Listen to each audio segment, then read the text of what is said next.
Good morning, students. Today we will discuss the chapter 2 unit and measurement. Uh, in the previous class we have provided the notes of such topics. So today we will discuss those topics.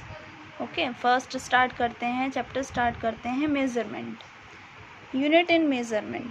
देखिए बच्चों, हमारे daily life में unit और measurement, that means measurement जो है वो एक बहुत इम्पॉर्टेंट रोल प्ले करता है. कैसे? Measurement plays an important role in daily life because they are useful to do basic tasks. क्योंकि वो हमारे छोटे छोटे से कामों को करने के लिए बहुत हेल्पफुल है. जैसे कि to take a child's temperature with thermometer. अगर हमें ये फाइंड आउट करना है कि फीवर को अगर आप देखना है फीवर है या नहीं और कितना है, तो आपको पता है हम बॉडी का टेम्परेचर मेज़र करते हैं. तो बॉडी का टेम्परेचर किसकी हेल्प से मेज़र करते हैं? थर्मामीटर की हेल्प से मेज़र करते हैं. तो मेज़रमेंट जो है वो बहुत ही इम्पोर्टेंट पार्ट है हमारी डेली लाइफ का. अगर फॉर एग्ज़ाम्पल अगर आप दूध लेते हैं तो आप क्या बोलेंगे कि दूध लेने जाते हैं कि मुझे दूध दे दो. जब तक आप ये नहीं बताएंगे, मेज़रमेंट नहीं बताएंगे कि आपको कितना दूध चाहिए, 1 लीटर, 2 लीटर, हाफ लीटर, तब तक ये पॉसिबल नहीं होगा. तो यही सब आपका मेज़रमेंट कहलाता है और मेज़रमेंट के साथ जुड़ी हुई है आपकी यूनिट. ठीक है. जब आप किसी भी क्वांटिटी को मेज़र करते हैं, किसी भी फिज़िकल क्वांटिटी को आप मेज़र करते हैं, तो उसके लिए एक यूनिट. अब यूनिट क्यों बनाई गई है? यूनिट हमारे कन्वीनियंस के लिए बनाई गई है. भाई अगर आपको मान लीजिए बहुत छोटी सी डिस्टेंस मेज़र करनी है तो you can measure in centimetre, और छोटी करनी है नैनोमीटर, और कम करना है माइक्रोमीटर, फिर नैनोमीटर बिकॉज सबसे छोटा होगा 10⁻⁹ metre.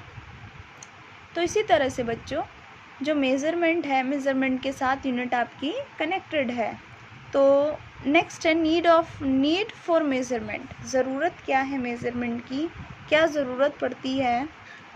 Measurement is needed for systematic study of different phenomena, comparison of an object or an event with the other object or event. देखिए भाई, मान लीजिए फॉर एग्ज़ाम्पल आप क्या करते हैं, 2 बर्तन में पानी लेते हैं, डिफरेंट में वाटर फिल करते हैं अप टू पर्टिकुलर हाइट्स, अलग अलग हाइट्स तक आप वाटर अगर फिल कर रहे हैं, तो आप क्या देखेंगे भाई, आप उनको अब मेज़र कैसे करेंगे? आपको कैसे पता है कि ये ज़्यादा है ये कम है? तो वो कौन बताता है? मेज़रमेंट बताता है. आपको पता है ये हाफ़ लीटर की बॉटल है तो हाफ़ लीटर वाटर आएगा, ये 2 लीटर की बॉटल है तो 2 लीटर वाटर आएगा. दैट मीन्स मेज़रमेंट बहुत इम्पॉर्टेंट है. अगर आपको किसी 2 इवेंट का कंपैरिजन करना है, 2 ऑब्जेक्ट के बीच में कंपैरिजन करना है उनके मेज़रमेंट के लिए, तो measurement plays a very important role in our daily task. Okay, I hope you clear that. The next आती है आपकी फ़िज़िकल क्वांटिटीज़. अब फिज़िकल क्वांटिटीज़ कौन सी होंगी? सिंपल है, ऐसी क्वांटिटीज़ जिनको आप मेज़र कर सकते हैं डायरेक्टली और इनडायरेक्टली. ठीक है. तो all the quantities which can be measure directly और indirectly in terms of law of physics are describe whose measurement is necessary are called the physical quantity. भाई जिनको आप डायरेक्टली या इनडायरेक्टली मेज़र कर सकते हैं, किसके टर्म में? जो आपके फ़िज़िकल लॉज हैं, जो फिज़िक्स में लॉज हैं, जिनके लिए मेज़रमेंट बहुत ज़्यादा ज़रूरी हैं, उन्हीं को क्या कहते हैं? फ़िज़िकल क्वांटिटीज़ कहते हैं. ठीक है. सो देयर आर आप कह सकते हैं there are 2 physical quantities, fundamental physical quantities और ड्राइव क्वांटिटीज़. फंडामेंटल कहलाती है जो आपकी बेसिक हैं. बेसिक में कौन कौन आ जाता है? आपका mass, length, time, temperature, current. ठीक है. Mass, length, time, temperature, current, luminous intensity.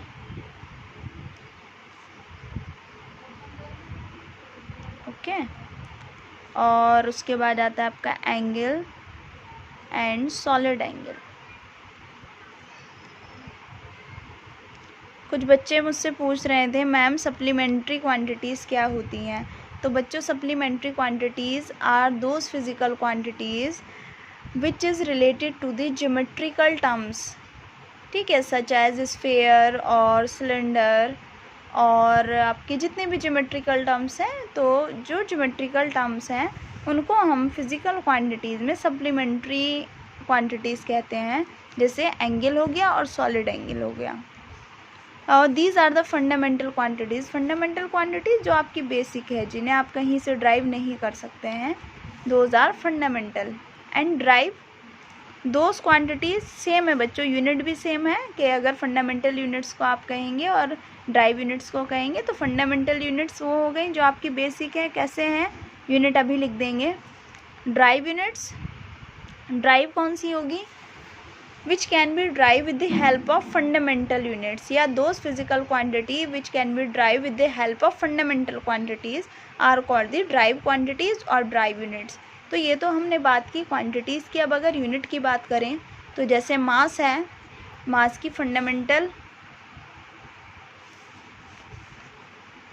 जो मास है, मास की यूनिट होगी बच्चों आपकी किलोग्राम, ऐसा यूनिट फिक्स होती है, इसे कहीं से ड्राइव नहीं करते। लेंथ की मीटर, टाइम की सेकेंड, टेम्परेचर की केल्विन, करंट की एम्पेयर, लिमिनस इंटेंसिटी की कैंडेला, एंगल की रेडियन एंड सॉलिड एंगल की स्टेरेडियन। ओके, तो these are the fundamental quantities and these are the fundamental units, ठीक है। मास की किलोग्राम हो गई, लेंथ की मीटर हो गई।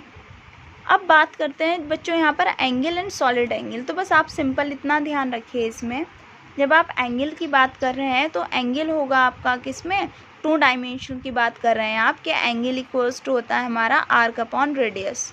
जो मैथ्स में आप पढ़ते हैं कि अगर कोई भी बॉडी किसी सर्कुलर ट्रैक पे मूव करती है तो सेंटर पर जितना एंगल सब्सटेंड करती है, ठीक है, वो एंगल कहलाता है, ये आर्क हो जाएगी और ये आपकी रेडियस हो जाएगी। तो ये एंगल इक्वल्स टू होता है आर्क अपॉन रेडियस। तो this is related to the 2 dimensional, ठीक है, planar body. And solid angle is 3 dimensional angle, 3D angle, जैसे कि किसी कोन में बना जो एंगल होगा, अगर एक सॉलिड कोन है तो वो जितना एंगल बना रहा होगा, ये वाला एंगल, उसको हम क्या कहते हैं, सॉलिड एंगल कहते हैं। इसे बच्चों हम ओमेगा से रिप्रेजेंट करते हैं। और अगर ये सेंटर है, ये r डिस्टेंस है, तो ये जितना एरिया बाउंड करता है इसे कहते हैं हम डेल्टा S, सरफेस एरिया। तो जो आपका सॉलिड एंगल होता है वो होता है आपका surface area upon radius square, ठीक है। ओमेगा से रिप्रेजेंट करते हैं सॉलिड एंगल को, यह आ जाता है आपका delta S upon r square is equals to omega, ठीक है। अब बात करते हैं ड्राइव यूनिट्स की। अब ड्राइव यूनिट्स कौन सी होती हैं, जिन यूनिट्स को आप किसकी हेल्प से ड्राइव कर रहे हैं, फंडामेंटल यूनिट्स की हेल्प से ड्राइव करते हैं, उनको ड्राइव यूनिट्स कहते हैं। जैसे कि अगर मैं लिखूँ यहाँ पर स्पीड, तो हमें सबको पता है स्पीड इक्वल्स टू कितना होता है, distance upon time. 9th class में हमने पढ़ा है, 9th 10th में पढ़ते चले आए हैं ये सब। तो हम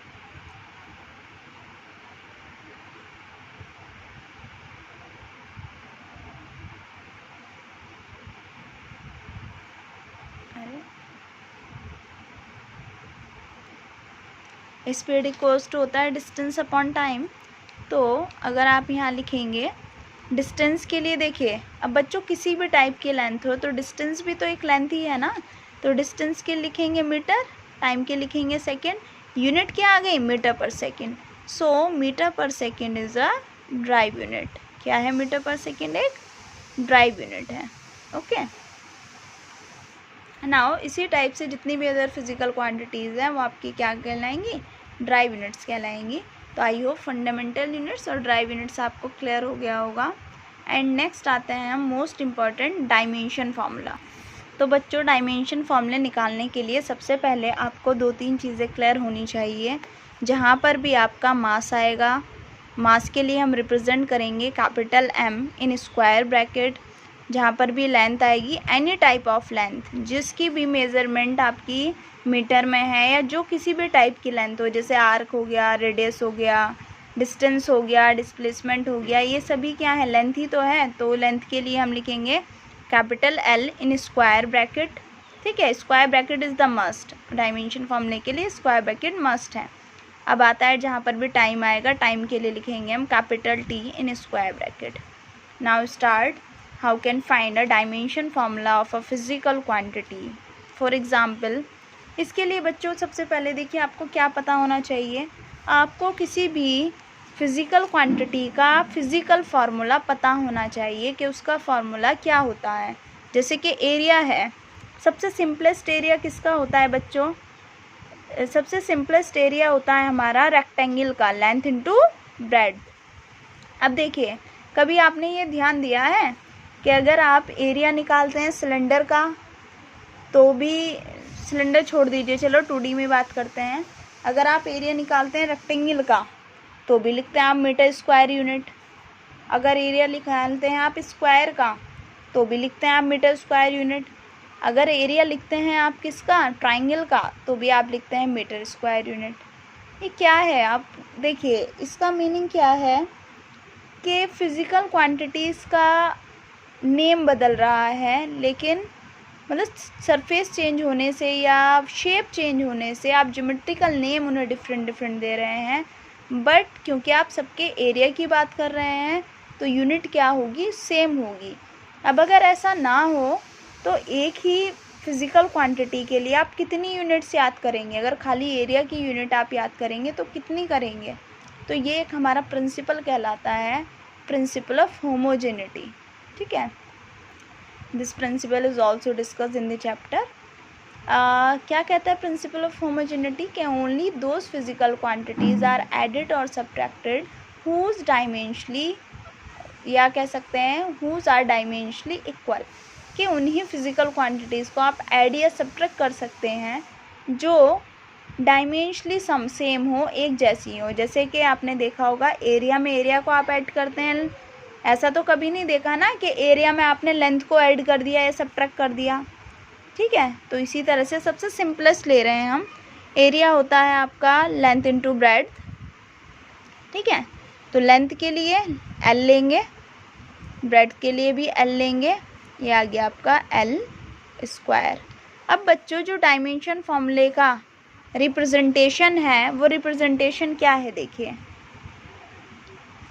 किसी भी डायमेंशन फॉर्मूले को हम इस तरह से रिप्रेजेंट करते हैं, M, L और T, मतलब तीनों मल्टीप्लाई में होने चाहिए और सम पावर्स होंगी इनकी, ठीक है, और स्क्वायर ब्रैकेट में। अब जैसे एरिया का डायमेंशन फॉर्मूला आया L स्क्वायर, अब मैं इसको क्या लिख सकती हूँ, M की पावर 0, L स्क्वायर T की power 0। This is the dimension formula of, किसका डायमेंशन फार्मूला हो गया आपका, एरिया का। तो you can write only L square, और you can write M raise to the power 0, L square and T raise to the power 0। ये आपका dimension formula आ गया एरिया का। आई hope you clear that. And the next volume, volume simplest होता है, आपको पता है क्यूबॉइड का, length into breadth into height. Length के लिए क्या आएगा, लेंथ के लिए भी लिखेंगे capital L in square bracket L, that means कितना आ गया, L क्यूब, ठीक है। अब इसे भी अगेन ऐसे रिप्रेजेंट कर सकते हैं, M raise to the power 0, L cube T raise to the power, this the dimension formula of volume. 0 क्यों लिख रहे हैं, बिकॉज बच्चों किसी भी वेरिएबल की पावर अगर हम 0 लिखते हैं तो उसकी वैल्यू 1 होती है, तो M की पावर 0 है, 1 हो गया, T की पावर 0, 1 हो गया। तो जब 1 की L स्क्वायर से मल्टीप्लाई करेंगे कितना आएगा, L स्क्वायर ही आएगा। नेक्स्ट है डेंसिटी, डेंसिटी हम जानते हैं कितनी होती है, मास अपॉन वॉल्यूम। अब हम इनका यूज़ करना स्टार्ट करेंगे। मास के लिए क्या बताया, क्या लिखेंगे आप, capital M in square bracket upon volume के लिए अभी क्या निकाला हमने, ml क्यूब। अब लिखना किस में है, इस सबको हमें मल्टीप्लाई में लिखना है, तो कैपिटल M तो एज इट इज़, अब L raise to the power +3 है क्योंकि डिनोमिनेटर में है, ऊपर लेकर जाएंगे तो -3 हो जाएगी, ml -3, और you can write M L inverse 3 और T raise to the power 0, because T raise to the power 0 लिखेंगे तो 1 हो जाएगा। इसी तरह से स्पीड और वेलोसिटी, अब देखिए स्पीड और वेलोसिटी में डिफरेंस हमें बच्चों पता है स्पीड आपकी स्केलर क्वांटिटी है, वेलोसिटी आपकी वेक्टर क्वांटिटी है। वेलोसिटी को हम कहते हैं speed with direction, but unit दोनों की सेम है, मीटर पर सेकेंड। दैट मीन्स दोनों ही डायमेंशनली इक्वल है, ठीक है। तो क्या होता है formula, distance upon time. Distance के लिए आप क्या रखेंगे, m, टाइम के लिए कितना रखेंगे, t, सॉरी डिस्टेंस के रखेंगे l, टाइम के लिए t, तो कितना हो गया LT इनवर्स। सिमिलरली एक्सेलरेशन के लिए, एक्सेलरेशन क्या होता है, वेलोसिटी अपॉन टाइम। वेलोसिटी के लिए कितना निकाला डायमेंशन फॉर्मूला अभी अभी हमने, वेलोसिटी के लिए निकाला LT-1, तो you can put LT inverse upon t, multiply में लिखते हैं हम, तो m नहीं है तो m की पावर 0 लिख दीजिए, LT-2। This the dimension formula of acceleration. बस सारे फॉर्मूले बच्चों आपको इसी तरह से ड्राइव कर लेने हैं। बस अब जो मैंने आपको चार्ट भेजा था उसमें देखिए कुछ फिजिकल क्वांटिटीज़ बच्चों ऐसी हैं जो आने वाले चैप्टर्स में आएंगी, ठीक है, और कुछ जो आप लास्ट 10th क्लास तक आप पढ़कर आ चुके हैं। तो जो आगे आने वाली हैं आप उसके लिए बिल्कुल बेफिक्र हो जाएं, बिल्कुल टेंशन ना लें कि ये क्या है। जैसे जैसे हम चैप्टर पढ़ेंगे हर एक चैप्टर का डायमेंशन फॉर्मूला निकालते हुए चलेंगे, हर एक फिजिकल क्वांटिटी का। तो आप उसको पढ़ना अच्छे से, आप पहले फॉर्मूला सामने रखना, फिर जो मेथड मैंने आपको बताया है उस तरह से आप सारे डायमेंशन फॉर्मूले ड्राइव कर लेंगे। ओके, नेक्स्ट है आपकी एप्लीकेशंस ऑफ डायमेंशन एनालिसिस। जो डायमेंशन फॉर्मूले आप पढ़ते हैं उनका यूज़ कहाँ पर है, किस तरह से हम उनका यूज़ करते हैं। तो फर्स्ट यूज़ है इसका, फर्स्ट एप्लीकेशन है कन्वर्जन ऑफ यूनिट्स। आप एक यूनिट को दूसरे यूनिट में कन्वर्ट कर सकते हैं, ठीक है। तो सबसे पहले तो इसे पढ़ने से पहले हम यूनिट्स पढ़ते हैं। सिस्टम ऑफ यूनिट्स कितनी है, सिस्टम ऑफ यूनिट्स हैं आपकी, there are 3 system of units. पहला आता है आपका MKS सिस्टम, सेकंड आता है आपका CGS सिस्टम, एंड थर्ड आता है आपका FPS सिस्टम, ठीक है। क्या है ये सिस्टम्स भाई हमारे, MKS that means a system in which mass can be measured in kilogram, length will be measured in meter and time will be measured in second, ठीक है, मीटर, किलोग्राम, सेकंड। ऐसा सिस्टम जिसमें length को metre में describe करते हैं, दूसरा मास को किलोग्राम में और टाइम को सेकंड में, वो कहलाता है हमारा MKS सिस्टम। नेक्स्ट आता है हमारा CGS सिस्टम। CGS आ गया आपका सेंटीमीटर, ग्राम, सेकंड, कि यहाँ जो आपकी लेंथ होगी वो सेंटीमीटर में होगी, मास होगा आपका ग्राम में होगा और टाइम आपका सेकंड में होगा। FPS system foot, pound and second, जहाँ पर हमारी लेंथ जो होगी ये आपकी क्या है, हायर यूनिट है आपकी ये। यहाँ पर जो हमारी लेंथ होगी वो किस में होगी, लेंथ होगी हमारी फुट में, मास होगा हमारा पाउंड में और टाइम होगा हमारा सेकंड में, ठीक है। अब अगर MKS सिस्टम कोई बच्चों हम SI यूनिट कहते हैं, जो आप SI यूनिट पढ़ते हैं फिजिकल क्वांटिटीज़ की, international system of units. Conversion of units अब यूज़ करते हैं कि मान लीजिए हमें MKS से CGS में जाना है, तो how can you convert the MKS system into CGS system with the help of dimension analysis. तो उसके लिए एक फार्मूला पढ़ते हैं हम, N1 U1 is equals to N2 U2, ठीक है। N1 U1 is equals to N2 U2। What is N1? N1 है आपका numerical value in first system of unit, जो भी आपका सिस्टम ऑफ यूनिट है उसमें जो वैल्यू होगी। N2 है आपकी numerical value in second system of unit. U1 है आपका जो भी आपका डायमेंशन फार्मूला है या यूनिट है, U1 है आपका डायमेंशन फार्मूला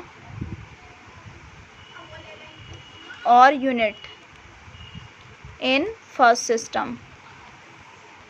सिमिलरली U2 है आपका डायमेंशन फॉर्मूला और यूनिट इन सेकेंड सिस्टम। ठीक है, अब अप्लाई कैसे करना है इसे, तो उसके लिए क्वेश्चन है, इसे हम सॉल्व करते हैं। Convert 1 newton into dyne. Newton is the unit of force in MKS system या SI सिस्टम में, and dyne is the unit of force in CGS system. You can also read in 9th classes और 10th classes. ठीक है, कि dine जो आपकी unit होती है न्यूटन, वो MKS सिस्टम में होती है फोर्स की, और डाइन होती है CGS सिस्टम में। Now we have to convert MKS system to CGS system, newton को डाइन में कन्वर्ट करना है। तो फॉर्मूला होता है हमारा N1U1 is equals to N2U2। क्या क्या गिवन है देख लेते हैं। N1 क्या बताया पहले सिस्टम में, तो कितनी है न्यूमेरिकल वैल्यू 1 है। ठीक है, यूनिट हमें नहीं पता, हम क्या लिखेंगे, U1 की जगह कंसिडर कर लिया, कितनी है, let some power M1 L1 T1। ठीक है, और इसे कंसिडर कर लेंगे हम, ये आपकी U1 हो गई। और सिमिलरली N2 फाइंड करना है आपको, वैल्यू कितनी होगी, और ये आ जाएगा आपका M2 L2 और T2। ठीक है, अब सम पावर्स होती हैं, यहाँ भी पावर होंगी कुछ ABC, यहाँ भी पावर होंगी कुछ ABC। ठीक है, वैल्यू फॉर्मूले में पुट करेंगे वैल्यूज़। N1 कितना है आपका 1 है, U1 है आपका M1 L1 T1 A B C। N2 find करना है, ये होगा आपका M2 की पावर A, L2 की पावर B और T2 की पावर C। डिवाइड में लेकर जाएंगे आप यहाँ, तो देखिए M1 और M2 अगर मैं साथ लिखूँ तो इसकी पावर हो गई A, L1 और L2 साथ लिखूँ तो इसकी पावर हो गई B, और T1 और T2 साथ लिखूँ तो इसकी पावर हो गई C। ये आपका N2 के इक्वल आ गया। तो आप अगर खाली ये भी याद रखते हैं तो इससे भी आप सीधे सीधे कन्वर्ट कर सकते हैं। देखते हैं, M1 is the mass in first system. First system में आपका क्या है MKS, तो किस में होगा मास, किलोग्राम में, 1 किलोग्राम अपॉन 1 ग्राम। ठीक है, पावर एज इट इज़ रखेंगे अभी।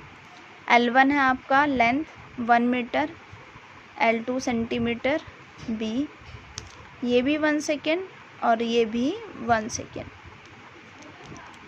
कैंसिल। अब बात आती है आपको A और B, आप पावर कहाँ से लेकर आएंगे। तो जो आपका डायमेंशन फॉर्मूला होता है फोर्स का, वो होता है MLT-2। Now you can compare the value of L की पावर B T की पावर C। तो A कितना आ गया 1, कोई पावर नहीं है, तो B भी कितना आ गया 1। ठीक है, और C कितना आ गया -2। ठीक है, यहाँ पावर आप पुट कर देंगे A B और C की वैल्यूज़। C तो कैंसिल हो ही गया, 1 किलोग्राम को ग्राम में कन्वर्ट करेंगे तो 1000 ग्राम अपॉन 1 ग्राम आ जाएगा। 1 metre is equals to 100 centimetre upon 1 centimetre, इसकी पावर 1। ग्राम से gram cancel, centimetre centimetre cancel, कितना आ गया 10⁵ N2 की वैल्यू कितनी आ गई 10⁵. इसका मतलब 1 newton is equals to 10⁵ dyne. This is the relation between the newton and dyne. इसी तरह से सिमिलर एक क्वेश्चन है कि कन्वर्ट 1 जूल इनटू अर्ग। 1 जूल को अर्ग में कन्वर्ट करिए। तो joule is the SI unit of energy in MKS system and अर्ग इज़ द अर्ग is the CGS unit of the energy. ठीक है, तो आप इसको क्वेश्चन को खुद ट्राई करें। इनको आई होप पढ़ो, आज आपको अच्छे से क्लियर हो जाएंगे अब टॉपिक। फिर डिस्कस करते हैं ग्रुप में जो भी आपकी फर्दर क्वेरीज होंगी रिलेटेड टू द कंटेंट।